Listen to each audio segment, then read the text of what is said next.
ఈరోజు ఇంత అద్భుతమైన కార్యక్రమాన్ని ఏర్పాటు చేసిన యాదవ సంఘం, అఖిల భారత యాదవ సంఘం కేబిహెచ్ వారికి నా ప్రత్యేక ధన్యవాదాలు. ఒకసారి అందరూ చప్పట్లు కొట్టాలని తెలియజేస్తా ఉన్నాను.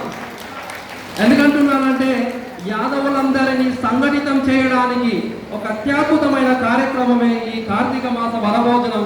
వారికి నిజంగా ఒక్కసారి మనందరం చప్పట్లతో నమస్కారాలు, కృతజ్ఞతలు తెలియజేయాలి. ఇంకా గట్టిగా చప్పట్లు కొట్టాలి, చిన్నపిల్లలు కూడా. ఓకే, తర్వాత వేదికపై ఉన్న పెద్దలందరికీ పేరు పేరున, ముఖ్యంగా మాజీ జడ్జి గారు రాజయ్య గారు, మరియు ఏసీపీ జానకిరామ్ గారు, బాలకృష్ణ గారు, మరియు మా ఆత్మీయ సోదరుడు ఒంగూరు శ్రీనివాస్ యాదవ్ గారు, మరియు రాజేష్ గారు, రామస్వామి గారు, మరియు పెద్దలందరికీ పేరు పేరున హృదయపూర్వక నమస్కారాలు. ఇక్కడికి రావడం చాలా సంతోషం అని తెలియజేస్తున్నాను. ఈ సందర్భంగా నేను 3 అంశాలు మాట్లాడాలనుకుంటున్నాను.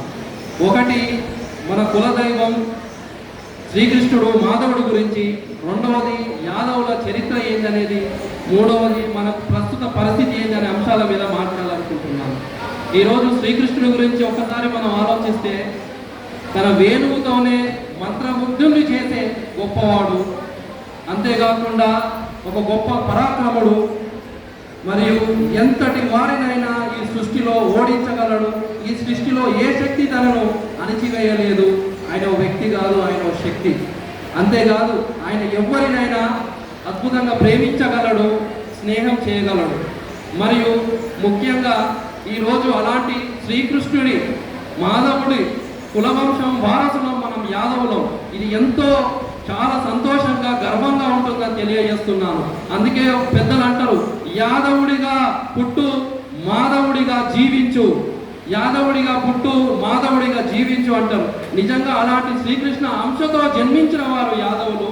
ఆయన వారసులుగా ఉండడం నిజంగా ఒకసారి చేతులెత్తి జై మాధవ అనాలి. జై మాధవ, జై మాధవ అనాలి, జై మాధవ. అయితే శ్రీకృష్ణుడు వారసత్వంగా మనకు ఆయన 5 సూత్రాలు చెప్తూ ఉండేవాడు. అందరినీ ప్రేమించడం, అందరినీ స్నేహంగా ఉండాలని, మరియు మన కర్తవ్యాన్ని నెరవేర్చడం, మరియు భక్తి మరియు ధర్మంగా నిలబడడం. ఆ 5 సూత్రాలను వారసత్వంగా మన యాదవులకు ఇచ్చాడని తెలియజేస్తున్నాను. అందుకే యాదవులు ఎన్ని సామాజిక వర్గాలు ఉన్నా యాదవుల సామాజిక వర్గం నిజంగా ఒక చాలా అద్భుతమైనదని తెలియజేస్తున్నాను. అయితే అంతేకాదు, ఈరోజు యాదవులకు వచ్చేసి మనం చంద్రవంశము క్షత్రియులమని తెలియజేస్తా ఉన్నాం. ఆ శ్రీకృష్ణుడి అంశతో జన్మించడం నిజంగా అది మనకు ఒక వరం. మరియు అంతేకాకుండా ఈరోజు ఎన్నో సామాజిక వర్గాలు ఉన్నా కూడా ప్రకృతిని ప్రేమించడం, ప్రకృతిని అర్థం చేసుకోవడం ఒక యాదవులతోనే సాధ్యం. మరి ఏ సామాజిక వర్గానికి కాదు, ఎవరికి సాధ్యం కాదు. మరియు అంతేకాకుండా ఈరోజు ప్రకృతిని ప్రేమించడం కావచ్చు, మరియు ప్రకృతిని అర్థం చేసుకోవడం కావచ్చు. అంతేకాకుండా ఈరోజు ముఖ్యంగా పశువులను ప్రేమించడం అనేది ఏ సామాజిక వర్గం చేయదు. దున్నపోతుల పండుగ పేరిట, సర్దార్ పేరిట మనం దున్నపోతులను కూడా ఆత్మగౌరవం పెంపొందించే విధంగా గౌరవిస్తాం. ఆవులను మన ఇంటి సభ్యులుగా చూసుకుంటాం. అంత గొప్ప సామాజిక వర్గం నిజంగా యాదవ సామాజిక వర్గం అని తెలియజేస్తా ఉన్నాం. అంతేకాదు, ఈరోజు మన చరిత్రకు 4 పరిశ్రమలు పరిచయం చేసింది కూడా ఈరోజు యాదవులే.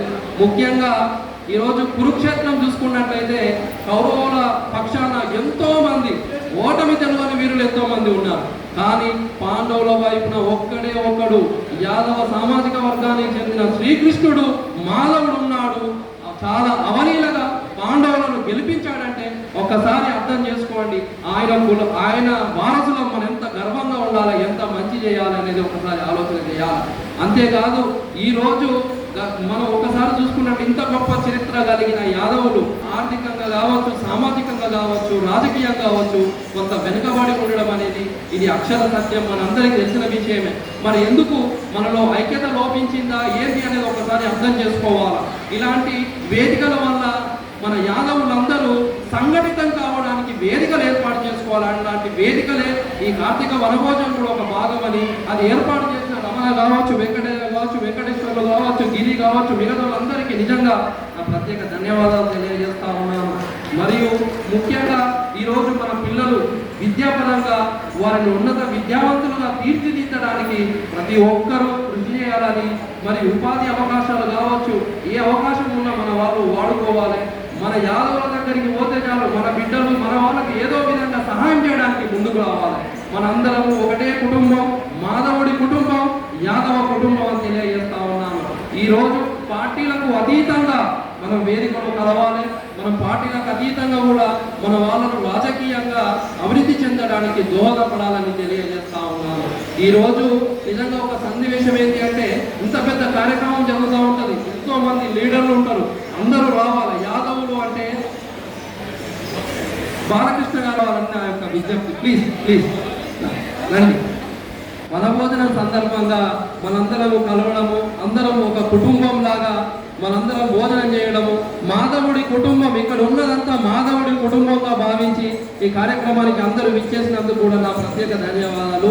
మరి ముఖ్యంగా ఎవరైనా సరే మన యాదవ కార్యక్రమాలకు యాదవులు ఖచ్చితంగా హాజరు అయ్యేటట్టుగా మనం ఆ అనుబంధాన్ని పెంపొందించుకోవాలని, మన గొప్ప చరిత్ర ఉంది మన యాదవులకి. అది యదవంశీయులు అంటే శ్రీకృష్ణుని అంశతో జన్మించిన వారు యాదవులు. మనం యాదవులుగా పుట్టడం అనేది ఒక గొప్ప విషయమని, ఈరోజు రాజకీయంగా కూడా ఈరోజు ఒక మంత్రి పదవి కూడా లేకపోవడం చాలా బాధాకరమని, మనం ఒకసారి చరిత్ర చూసినట్లయితే యాదవులు ఎన్నో రాజ్యాలు కూడా పరిపాలించిన చరిత్ర మనకు ఉన్నది. అంతేకాదు ఎన్నో రాష్ట్రాలకు కూడా ముఖ్యమంత్రులుగా కూడా ఉన్న చరిత్ర మన యాదవులకు ఉన్నది. అయితే అలాంటిది మన యాదవులను కూడా అన్ని విధాలుగా ఆర్థిక, సామాజిక, రాజకీయ రంగాలలో కూడా ముందుకు సాగాలని తెలియజేస్తా ఉన్నాను. ఈ అవకాశం ఇచ్చినందుకు నాకు ప్రత్యేక ధన్యవాదాలు. కానీ ఒక్కసారి మనందరిలో ఐక్యత ఉన్నదా లేదా అనేది తెలియడానికి ఒకటే ఒక విషయం, జై యాదవ్, నేర్చుకోవాలి. జై యాదవ్, జై యాదవ్, జై యాదవ్, చేతులు లేపాలి అందరూ. ఇది మన ఐక్యతకు సింబల్. ఆడలేదు సోదరి సోదరులు, జై యాదవ్, జై యాదవ్, జై యాదవ్, జై యాదవ్. నిజంగా ఈ యాదవ శ్రీకృష్ణ అంశతో జన్మించడం మన అదృష్టంగా శిరస్సు మార్చి చెప్తున్నాను. మీ అందరిలో సభ్యునిగా ఉండడం, నాకు అవకాశం రావడం వల్ల సంతోషం. Thank you.